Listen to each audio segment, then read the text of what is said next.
Okay, so this is a Poisson probability distribution.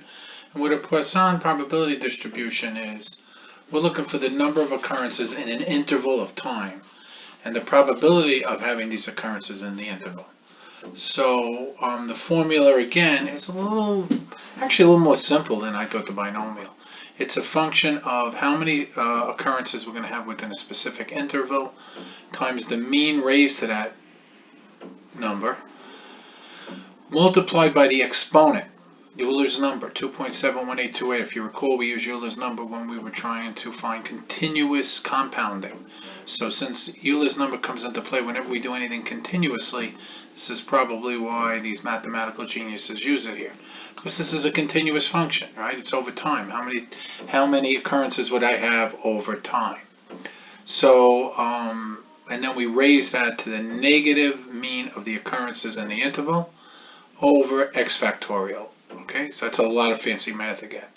But again, we have this great benefit, and x factorial is x times x minus 1 times x minus 2, so on and so forth. So we have this, the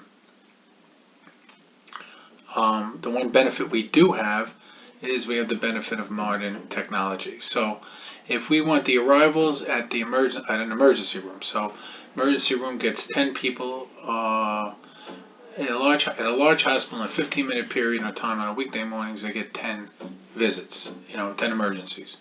What's now if I get 10 average, that's my observation, what's the probability of getting 5 in a 15-minute period of time? So we plug those numbers in. There's your average that you observed, raised to the power of what we want to find, multiplied by Euler's number, raised to the negative power of the mean, over 5 factorial. And remember, 5 factorial is going to be 5 minus 1, 5 minus 2. You're going to be multiplying 5 by these numbers. Okay?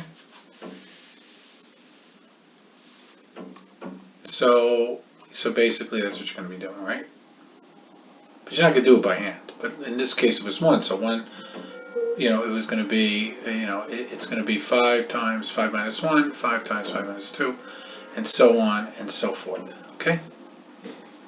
So here, we're going to have 10, 5, 10 raised to the 5th, Euler's number raised to the negative 10, 5 factorial. You're going to come out with a number of 0.0378, which is a little less than 4%, is the probability of having 5 people come in, when we know on average we get 10 people. And that's how you do a Poisson. Now, you don't have to do it by hand, right? Because that could get kind of tedious. But what you can use is the Poisson distribution function in Excel. And this is where Excel is really neat. So I did it here for you. Not that hard once you figure it out. I put the mean up here, which is the number that they found as an average, which is 10. And then I put the number of trials, which is 0 to 20. I can go infinitely. But as I go higher and higher, or lower, well, there's not going to be negative. But as I go higher, you can't have a negative number, which is always something you have to adjust for with these things. Right? You're not going to have -1 visit. But you can get up to 1,000,000 visits. But you're going to notice as you get higher and higher, the probability is going to get more and more infinitesimal. And it would have to, right? It would have to. And notice if I change this number to 5, it's going to change my probabilities. And you can see it here because I did a histogram. 5 is going to be more predominant. Let's say I put it more toward 20. What would we expect? We would expect it to be more skewed that way.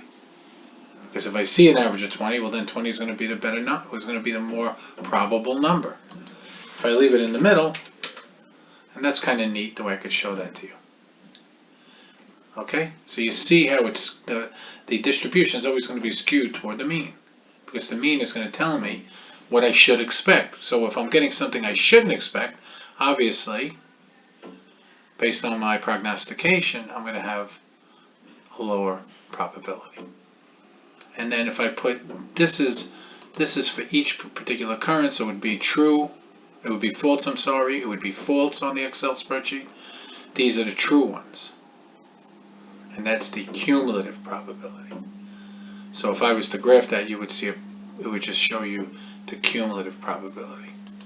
I'll just do it for you, just for the sake of completeness.